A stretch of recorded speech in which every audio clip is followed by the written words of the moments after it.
மேற்கு தொகுதியில் 22 வார்டுகள் இருக்குது, மாநகராட்சி வார்டுகள்.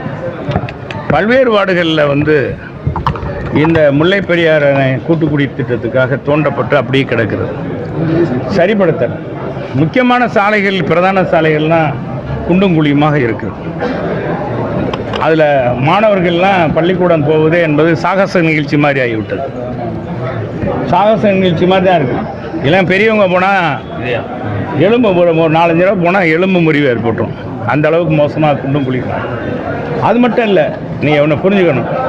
கர்ப்பிணி, இது நான் மிகைப்படுத்தி சொல்கிறதா இல்லை, கர்ப்பிணி தாய்மார்கள் போனால் கூட அதே இடையில பிரசவம் ஆயிரும் போடும். அந்த அளவுக்கு மோசமாக மதுரையில் குண்டு சாலைகள் மோசமாக இருக்கும். அதே மாதிரி எங்கள் காலத்தில் கொண்டு வந்த 1296 கோடி ரூபாய் திட்டத்தில் எடப்பாடியார் கொண்டு வந்து அன்னைக்கு உள்ளாட்சித்துறை அமைச்சராக இருந்த அண்ணன் வேலுமணி அமைச்சர் வேலுமணி அவர்கள் கொடுத்த அந்த திட்டமானது மிகவும் மெதுவாக, நத்தையை விட மோசமாக, ஆமையை விட மோசமாக நடைபெறும். இது ஏற்கனவே எழுத்துப்பூர்வமாக எழுதி கொடுத்துட்டோம். பல ஆணையாளர்கள் 4-5 ஆணையாளர்கள் மாறிட்டாங்க. ஒவ்வொரு ஆணையாளரும் வரும்போது வரவேற்று அதை கொடுக்குறோம்.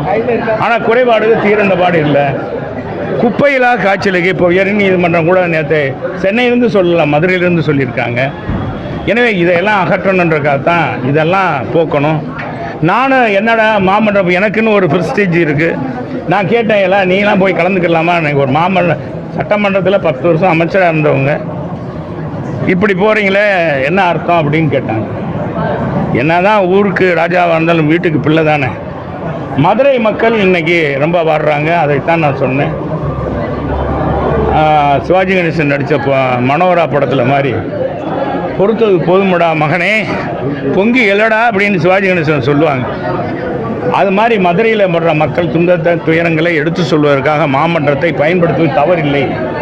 இதில் நமக்கு ப்ரெஸ்டீஜெல்லாம் தேவையில்லை. நம்மளை பொறுத்தளவுக்கு மக்கள் தான் எஜமானர்கள். அதைத்தான் இன்னைக்கு எடப்பாடியார்னு சொல்கிறேன். புரட்சித் தலைவர்னு சொன்னால் புரட்சித் தலைவர், அம்மாவும் சொன்னால் எடப்பாடியார்னு சொல்கிறேன். எனவே மக்கள் பிரச்சனைக்காக இங்கே வந்திருக்கேன், வேறு ஒன்றும் இல்லை. முழுமையாக என்னுடைய கோரிக்கையெல்லாம் சொல்லியிருக்கேன். மேயர் அவர்களும் காது கொடுத்து கேட்டாங்க. அவங்க ஒரு திட்டத்தை சொன்னாங்க, இதை நிறைவேற்றினா அங்கே இருக்க எங்கள் மண்டல தலைவர், எங்கள் பதவிச்செயலாளர் பாராட்டினார்னு. ஒரு திட்டத்தை பாராட்டினா சொன்னாங்க. நாங்கள் இப்போ 1000 திட்டம் நிறைவேற்றிருக்கோம் 10 வருஷத்தில். எனவே அதெல்லாம் சொன்னால் அரசியலாயிரும். இது மாமன்றம் அல்ல, இது மாமன்றம். எனவே நான் அதுக்குள் போக விரும்பவில்லை. நான் அதே சொல்லிட்டு தான் வந்தேன். இந்த மாமன்றத்துக்குள் வரும்போது அரசியலை அப்பாற்படுத்தி விட்டு இந்த மதுரை மக்களுக்கு என்ன செய்ய வேண்டும், மாநகராட்சி எது தவறு இருக்கிறது என்பதை நான் சுட்டிக்காட்ட வந்திருக்கிறேன். எனவே கவனமாக குறித்து கொண்டு நீங்கள் நிறைவேற்றி தருவீங்கன்னு வந்திருக்கேன். ஏன்னா நான் மனு கொடுத்து ஓஞ்சி போயிட்டேன். எனவே இனியாவது இந்த மாநகராட்சி நிறைவேற்ற வேண்டும். மதுரை மக்களுக்கு தேவை நிறைவேற்றணும். அதிவிரைவில் குடிநீர் அந்த விரைவில் கோடைக்காலம் ஆரம்பிக்கிறதுனா இப்போவே குடிநீர் பற்றாக்குறை வந்துருச்சு. அதை தீர்ப்பதற்கு என்ன நடவடிக்கை மாநகராட்சி ஆணையர் எடுத்திருக்காரு, மேயர் என்ன எடுத்திருக்காரு, என்ன மாதிரி அதை தீர்க்க போகிறாங்க என்பது தெரியணும் அப்படின்னு சொல்கிறதுக்கும் இந்த சாலைகள்லாம் போடணுன்றதுக்காக கேட்டேன். மேற்கு சட்டமன்றத்தை வச்சு மையமாக வச்சு பேசும்போது திருமாவளவன்லாம் ஓட்டுனாங்க. ஆமாம், ஆனால் உண்மை அப்படி அது இல்லைன்னு சொன்னீங்களா? அது என்ன சொன்னீங்க? இப்போ அதுவும் அதே திருமாவளவன்மா இல்லை. இன்றைக்கி நான் எப்படி மாமன்றத்துக்கு போனோனோ என்ன நோக்கத்துக்கு போனேன், மதுரை மக்களுக்கு மிக கஷ்டப்படுறாங்க, துன்பப்படுறாங்க, தெருவிளக்கு சரியாக எரியலை, குப்பையும் கூடமாக மதுரை காட்சியளிக்குது, உயர் நீதிமன்றமே சொல்லிருச்சு. அது மட்டுமல்ல, விரைவாக கோடைக்காலம் ஆரம்பிக்கிறதுனால விரைவாக குடிநீர் பற்றாக்குறை வராதுங்க. இப்படிப்பட்ட சூழ்நிலை இருக்கிறதுனால மாரியம்மன் தெப்ப குளத்தில் பார்த்தீங்கன்னா வத்த போகுது தண்ணி. இனி கிரிக்கெட் விளையாட போகிறான், பந்து விளையாட போகிறான். 8 வருஷம் தண்ணியை குறைக்காமல் பார்த்துக்கிட்டோம்.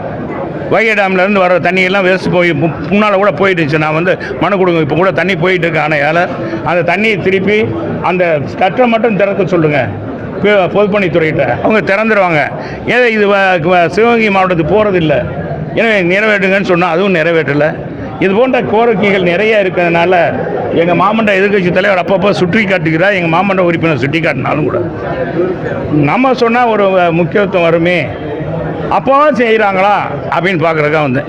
மேற்கு சட்டமன்ற தொகுதிக்கு ஜீவா நகர், ஜெயந்திபுரம் பகுதியில் 2 ஆண்டுகளுக்கு மேலாக சாலை ரொம்ப இதாக இருக்குது. பல முறை கோரிக்கை வச்சு அதைத்தான் சொல்லிட்டு வரேன். சாலை நல்ல வசதியாக இருக்குன்னு போட்டிருக்கேன் அப்படின்னு சொன்னாங்க மேயர். நீங்கள் பாருங்க, நான் போனால் வாதமாயிரும். அதுக்குள்ளே போகிறோம்ல, அங்கே இருக்கிற அம்மையார் தெருவில் இருக்கிற குப்பையை அகற்றணும்னு ஏற்கனவே மனு கொடுத்தேன். அதுவும் அகற்றலை. அதையும் சொல்லிட்டு வந்திருக்கேன்.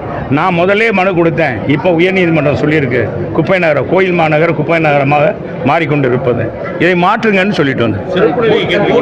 சிறப்பு நீதி எங்கள் காலத்தில் நாங்கள் வாங்கினோம். அடிப்படை தேவையில்லை நேரம் அன்னைக்கு 2014 250 கோடி கொடுத்தாங்க. அதுக்கடுத்து ஸ்மார்ட் சிட்டி திட்டம் அது இதுன்னு நிறைய திட்டங்களை கொடுத்ததுனால நிதி தேவைப்படலை. இப்போ அப்படியாச்சும் போய் நிதி வாங்குங்க. ஏன்னா கோயம்புத்தூர் கொடுத்துருக்காங்க, திருச்சிக்கு கொடுத்துருக்காங்க, மெட்ராஸு கொடுத்துருக்காங்க, சென்னைக்கு கொடுத்துருக்காங்க. இங்கே மட்டும் வாங்காமல் இருக்குங்க.